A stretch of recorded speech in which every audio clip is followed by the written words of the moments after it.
أعوذ بالله من الشيطان الرجيم. بسم الله الرحمن الرحيم. الحمد لله رب العالمين الرحمن الرحيم ملك يوم الدين. إياك نعبد وإياك نستعين.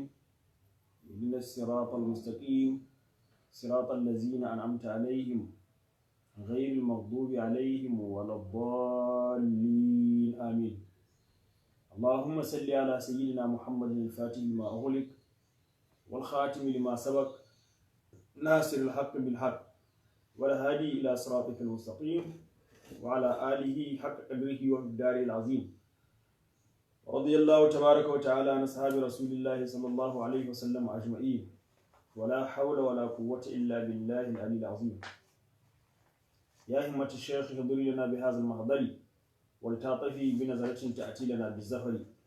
سبحان ربك رب العزة عما يصفون وسلام على المرسلين والحمد لله رب العالمين. bayan haka yan uwa masu kallon mu da sauraro, assalamu alaikum wa rahmatullahi ta'ala wa barakatuhu. Barkanmu da sake saduwa a wannan halka mai albarka wadda ita ce halka ta 11 a cikin silsilar karatunmu na An-Nahjul Hamid fi ma yajibu 'ala al-muqaddami wal murid na Maulana Sheikh Sharif Ibrahim Salih Al-Husaini radiyallahu anhu ardahu annabi.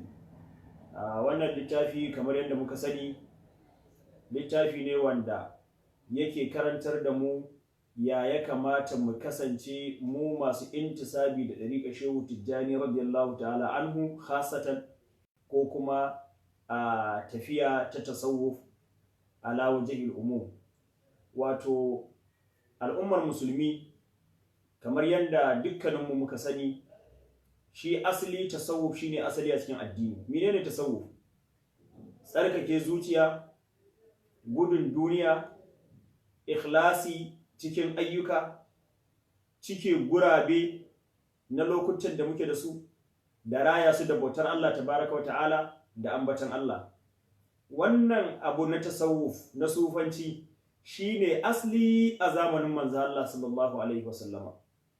Wato a bautawa Allah da ikhlasi, a guji dukkan waɗansu al-akhlaqud daniyya, a sufantu da al-akhlaqus saniyya.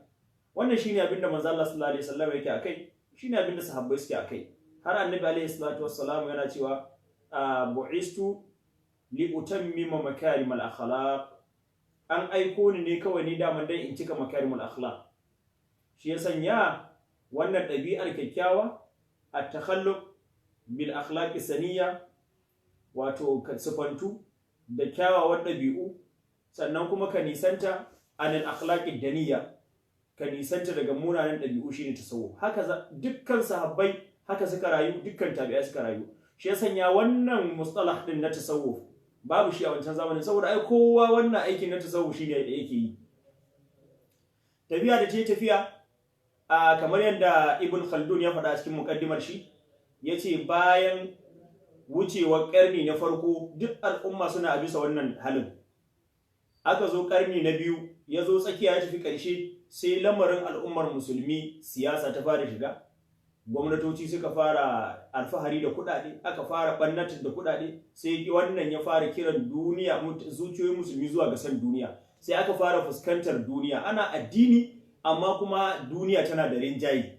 Kowa yana son ya samu duniya, kamar yadda rayuwar nan tamu take yanzu. Saboda neman duniyanka, abin da ya fara faruwa saboda neman duniyanka sai ka fara barin wasu nawafilil khair naka. Muna iya tunawa lokacin da sayyidina Abu Huraira radiyallahu anhu ya je kasuwa, yayi kira a Madina, yake cewa me kuke yi a nan ga gadan manzo Allah sallallahu alaihi wasallam ana rabawa a masallaci. Mutane suka ta gudu suka zo masallaci, suna zowa sai suka iske mutane zazzaune ana ta zikiri, ana ta ayyukan ibada, masu karatun Qur'ani na yi, masu zikirin Allah na yi, masu ayyuka din na nawafil khair suna ta a cikin masallaci. Da ya dawo a dan sun riga shi zowa, ya biyo su baya, suka ce ka ce ana raba gadon manzo Allah, mun zo ba mu ga komai ba. Sai ce wannan shine gadon manzo Allah sallallahu alaihi wasallam, wato raya lokuta da ambatan Allah da ayyukan alkhairi. Ashe izan wannan hadisin yana nuna mana cewa lokutan da mutane suka fara barin masallaci, suka fara barin nawafil khair dan fuskantar duniyarsu, tafiya da ce tafiya abun ya ƙara yin tsawo sai zama har ma za a iya yin sako don a samu duniya, sannan a hankali dai abubuwa suka fara zama da suka zama.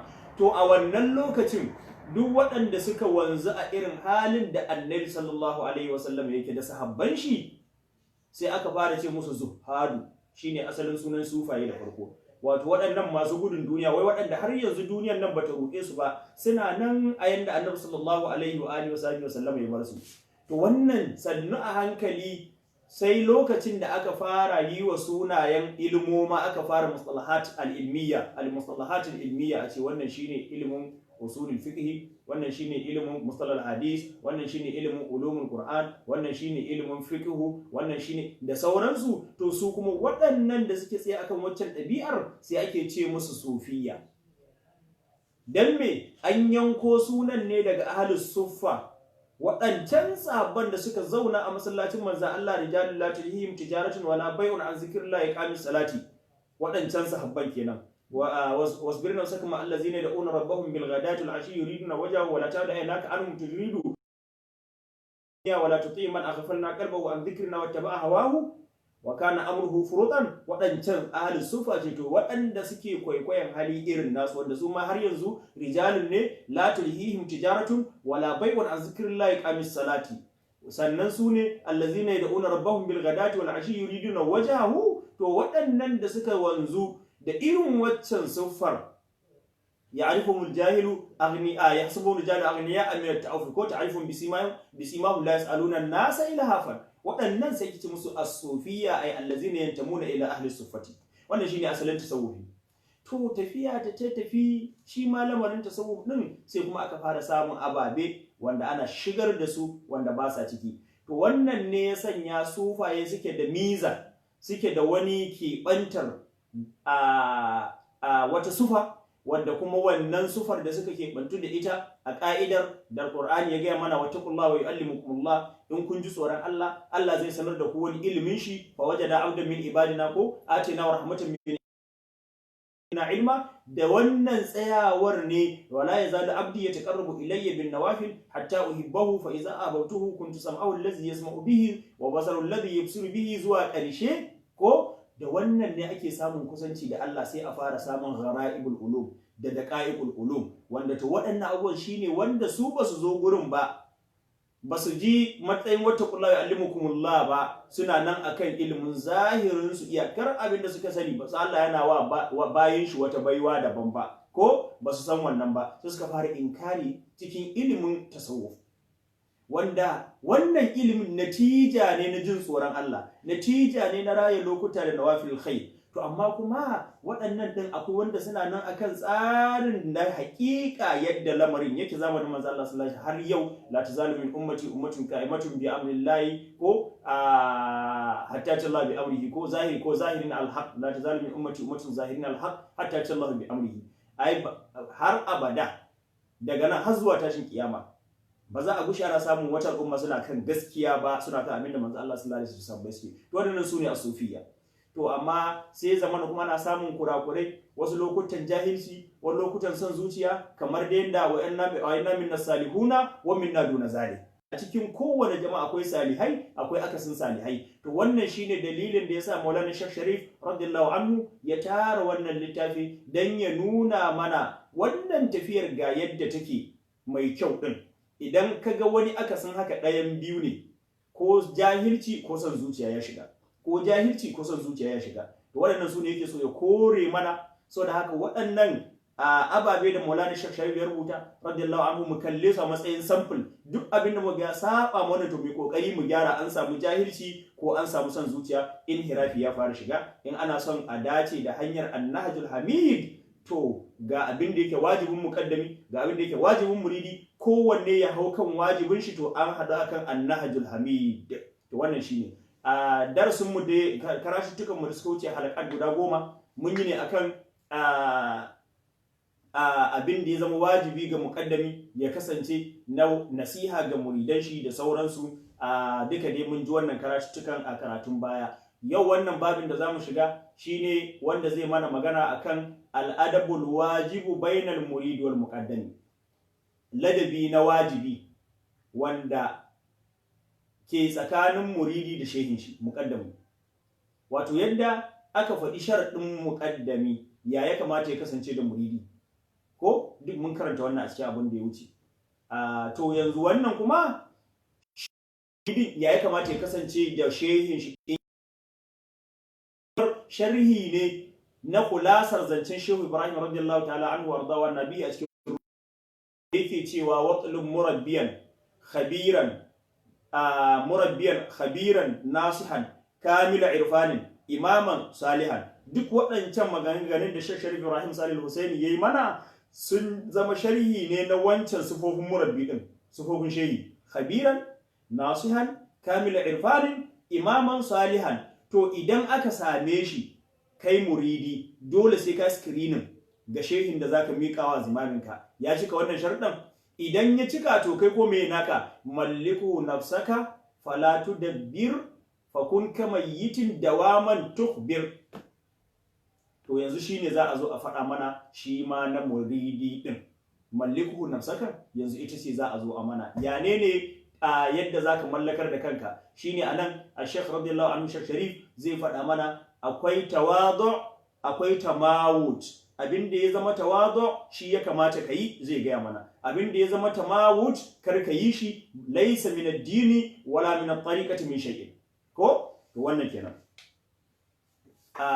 Yake cewa i'lam, kai sani, anna adabal muridi, cewa ladubban muridi ma shekhihi tare da shehin shi kathiratu, suna da yawa. Wato yadda ya kamata muridi yayi wa shehin shi ladubba suna da yawa.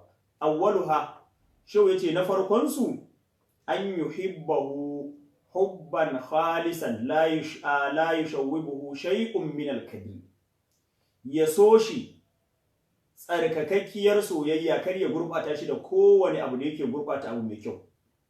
Wala yukhalituhu shay'un min an-nifaqi, sannan kuma kar wani abu na munafici ya cuɗanya da wannan soyayya da kake wa shehinka. Ya zama soyayya ce zaka yi ta soyayya da ma'anar soyayya.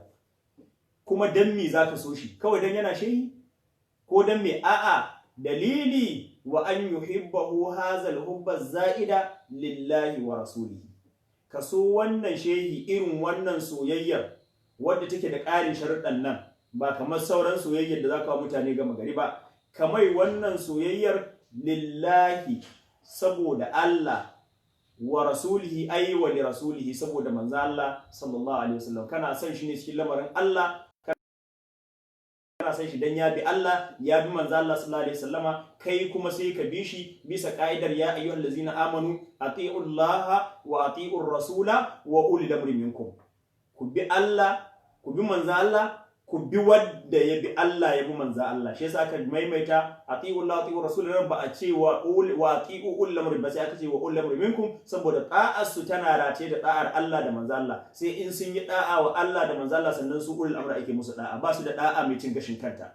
Ko sannan a bisa ka'idar wattabi' sabila man anaba ilayya, duk wanda ya dawo zuwa gare ni ba laifi ka bi shi, kai ma an yarje maka. Shi ya sanya lokacin da manzo Allah sallallahu alaihi wasallam Allah yake gaya masa ya roki hanyar shari'a, bai ce sabuwar hanya fil nake so ba Allah, ko kuma shiryar da ni daga ni sai kai kawai. A'a, ihdinas siratal mustaqima siratal ladzina an'amta alaihim, siratal ladzina an'amta alaihim. Ko shi yasa a can guri yake cewa man yuti illaha والرسول ورسوله ومن الله والرسول فاولئك مع الذين انعم الله عليهم من النبيين. كاغا مع الذين انعم الله عليهم من النبيين والصديقين والشهداء والصالحين وحسن اولئك رفيقا. So haka tafiyar hawa ne. Duk wanda yazo ce maka wai saki shehu, ka kama ubangijin shehu, shi ma ƙarya yake, bai saki shehun ba. Shi ma da ya gaya ma wannan, yana nufin saki naka shehun ka kama nawa shehun. Amma saki shehu kama ubangijin shehu, shi ma wanda ya gaya ma wannan zancen ƙarya yake yi, dan shi ma ya kama wani. Shi ma ya kama wani. Duk wanda zai zo ce maka saki shehu kama ubangijin shehu, zaka iske wannan kalmar shi ma wani ne ya dora shi akan ta, kuma ya yarda ya zo zai yake ka da ita. Ba ubangijin shehun bane ya dora shi akan wannan kalmar, dan shi ubangijin shehu cewa ya wattabi sabila man anaba ilayya. So haka duk wanda kaji ya zo ce maka saki shehu kama ubangijin shehu, a'a, shi ma wannan mutumin ƙarya yake da ya gaya maka, shi ma ai ya kama wani. Kuma wannan shi ma wani ne ya faɗe ta shi yasa yake maimaita maka, wato ashe shi ma ya kama wani. Saboda haka abin da yake nufi kawai saki shehun ka kama nawa shehun, amma saki shehu kama ubangiji shehu, wannan kalma ba ta da gurbi a addini, ba ta da gurbi a hankali, ba ta da gurbi a addini, ba ta da gurbi a hankali. Abu ne na wasa da hankalin mutane kawai. Dole abin mataki mataki ne ake bin shi. Sannan yace wa an ya taqida wilayatahu wa salahiyatahu li khidmati al-hadarati al-ilahiyyati. Sannan kai muridi tsakaninka da shehinka ka kudirce a ranka cewa wannan shehin yana cikin waɗanda Allah yake so, shi yasa har ya kai shi wannan martabar da yake kake gani kai yanzu. Sannan kuma ka kudirce a ranka cewa wannan shehin yana da nagarta cikin hidimta wa halar ubangiji, wa kaunihi arifan billahi, ko an yi ataki da kaunahu arifan billahi. Sannan kuma ka kudirta cewa wannan shehin naka masanin Allah ne, ka kudirta abu guda uku akan shi. Wannan shehin naka salihin bawa ne, yana da ahliyar da zai wahalar Allah a hidima, sannan ya san Allah, sannan yana cikin waɗanda Allah yake so. Wannan kenan. Wa haza sai ce kaga wannan yajibu alaihi ta'akkud minhu qawlan dukhul fi ahadihi. To tun kafin ka zo ka mika wuyanka gurin shehin, ka dauki alƙawarin zamowa muridin shi, to ka tabbata waɗannan abubuwan sai da kai screening din su, dan bayan ka shiga baka da wannan. Amma kafin ka shiga ya kamata shehin da zaka bi ka kalle shi tukunna waye shi. Anan ne muke samun kure. Kafin ka je ka samu shehin da zaka wa biyayya a matsayin shi na shehin ka kai muridin shi, ka tabbata waɗannan sufofin na cewa masoyin Allah ne, na cewa yana da nagarta cikin yi wa halar Allah hidima, na cewa ya san Allah, ka tabbatar da wannan sufofin suna cikin wannan shehin kafin ka je ka kai kanka ka ce shine shehin ka da zai maka tarbiyya. Wato dai kamar yadda faɗa, Sheikh Sharif yana sake bayyana mana waccan magana ce ta Shehu radiyallahu anhu, ko yana mana sharhinta, wa talum murabbiyan khabiran nasihan kamila irfanin imaman salihan. Sai ce wa amma naqdul ahadi ba'da ad-dukhuli fi bai'atihi fa nifaqun wa iradun anillah. Sai ce amma idan ka tabbatar da wannan ɗabi'un nashi, da wannan ababen na cewa yana cikin mutanen da Allah yake so saboda yana ɗabi'un da Allah ya ce yana son masu su, sannan kuma yana da nagarta cikin yi wa halar Allah hidima, sannan ya san Allah, to idan ka tabbatar da wannan sai ka zo ka shiga cikin alƙawarin shi, to daga baya warware alƙawarin bayan shiga cikin bai'ar shi, to wannan munafici ne, kuma wannan juyawa lamarin Allah baya ne, iradun anillah, juyawa ne. Sanya idan ka zo za ka yi musu mubayi'a, ma'ana za ka anshi auradi a wurinsu, sai su karanta maka innal lazina yubayi'unaka inna ma yubayi'una Allah. Da kake ga kamar mu kake wa mubayi'a, ai ba kayan mu bane za mu baka, a kayan Allah ne za mu baka, ashe kamar Allah ne kawai mubayi'a. Innal lazina yubayi'unaka inna ma yubayi'una Allah. Astaghfirullah da za mu baka kayan Allah ne ba kayan mu bane. Salatin manzo Allah da za mu baka kayan Allah ne ba namu bane. La ilaha illallah da zamu baka kayan Allah ne ba namu bane. Lokacin da zamu sanya maka, Allah ne ya sa wannan lokacin, ya allazina amanu zkurullaha zikran kathira wa sabbihu bukratan wa asila. Sannan kaifiyar da zamu baka, Allah ne yace ayaka wa zakur rabbaka fi nafsika tadarruan wa khifatan wa duna al-jahri min al-qawli bil ghudwi wal asali wa la takun min al-ghafilin. Ashe tunda kayan Allah zamu baka, in kai mu baya ba mu kawa ba, Allah kawa. Innal ladzina yubayyi'unaka innama yubayyi'una Allah. Mu kawo muna a matsayin wakilan Allah ne tabaraka wa ta'ala. Innama yubayyi'una Allah, yadullahi fawqa aydihim. So da haka alƙawarin signing din na Allah ne ba namu ba. Alƙawarin signing din na Allah ne ba namu ba. So da haka faman nakasa fa innama yankusu ala nafsi. Duk wanda ya warware ya zalunci kanshi, bai zalunce ni muqaddami ba. Wa man fa bima ahada alayhi Allah fa sanutihi ajran azima. Wanda kuma ya cika wannan alƙawarin da yawa Allah, wato ba alƙawarin da yawa shehin ba. Dan shi shehi ba kayan shi bane. Alƙawarin nan da kai ba ni kawai ba Allah kawai, in ka cika wannan alƙawarin da kawai Allah zai baka lada mai girma, shikenan.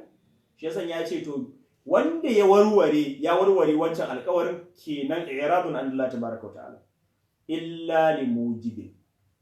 Sai dai idan ka warware alƙawarin nan, wato ka fita daga wannan da'ar ta wannan shehin naka saboda dalilin wani abu da ya wajabta haka.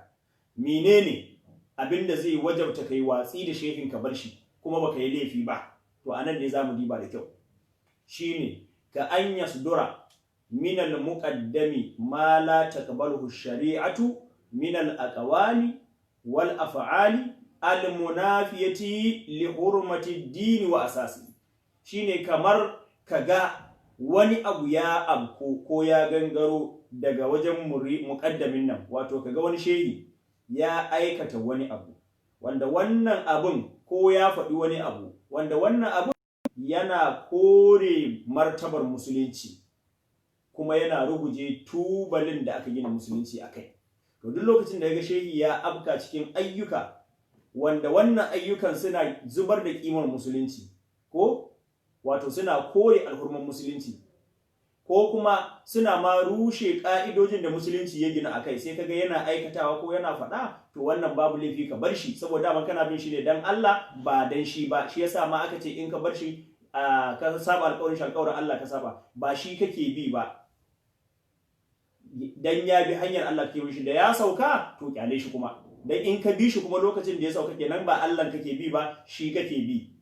To wannan shi yasa yace duk lokacin da kaga yana aikata wasu abubuwa da suka ci karo da shari'ar musulunci, ko yana faɗin abubuwa da suka ci karo da shari'ar musulunci, to anan an samu abin da zai wajabta ka fita daga da'a shi, kuma anan baka yi laifi ba, baka karya alkawari ba, baka zama cikin waɗanda suka yi nifaki ko suka yi iradi daga Allah tabaraka wa ta'ala ba.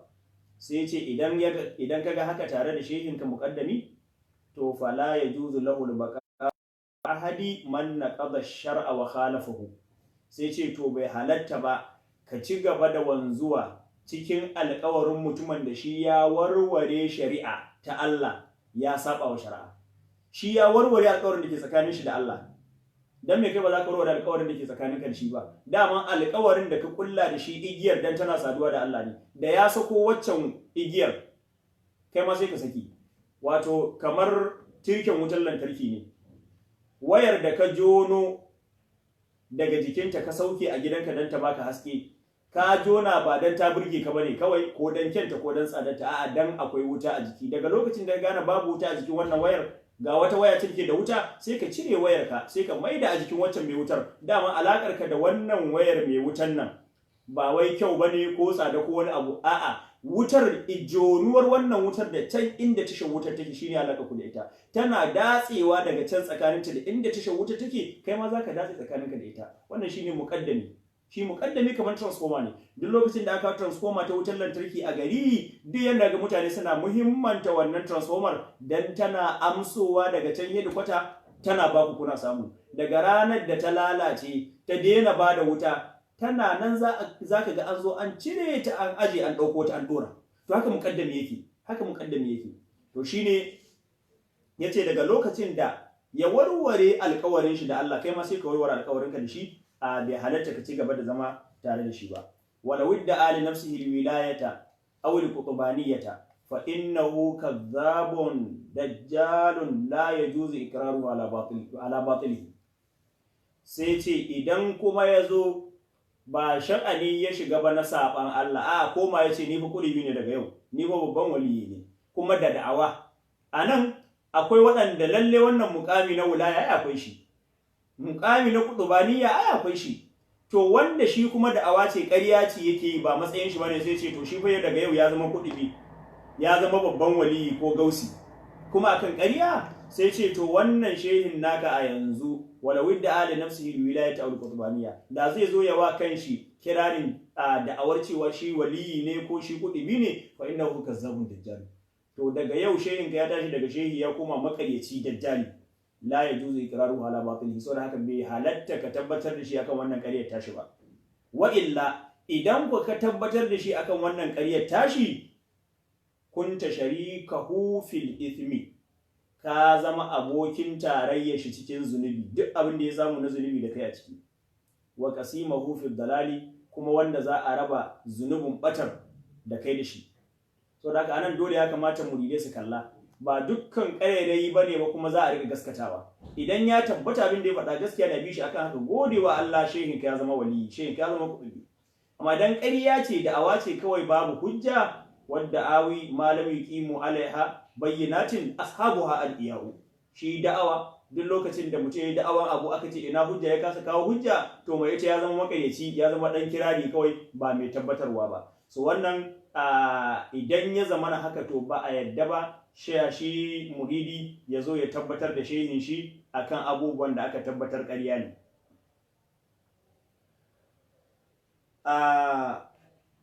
Kamar lokaci ya yi kuma gabar da za mu shiga kamar da ɗan tsawo tana buƙatar sharhi, saboda haka yana ga za mu takaita a nan.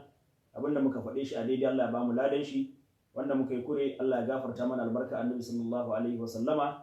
Saboda haka ya kamata muridai da ƙarshe in ƙara jaddadawa muridai su kula da wannan babi ne mai muhimmanci. Za mu ci gaba da gabatar da karatu a cikin shi, ya kamata mu mai da hankali ƙwarai. Bayan wannan ma za mu samu lokaci insha Allah mu ɗan yi wasu 'yan darussa a game, kaman ya zama kaman dirasa ce ta haliliya akan wannan babukan guda biyu, saboda matukar muhimmancin su. Wancan ya shafi muqaddamai, wannan kuma ya shafi mu muridai almajirai.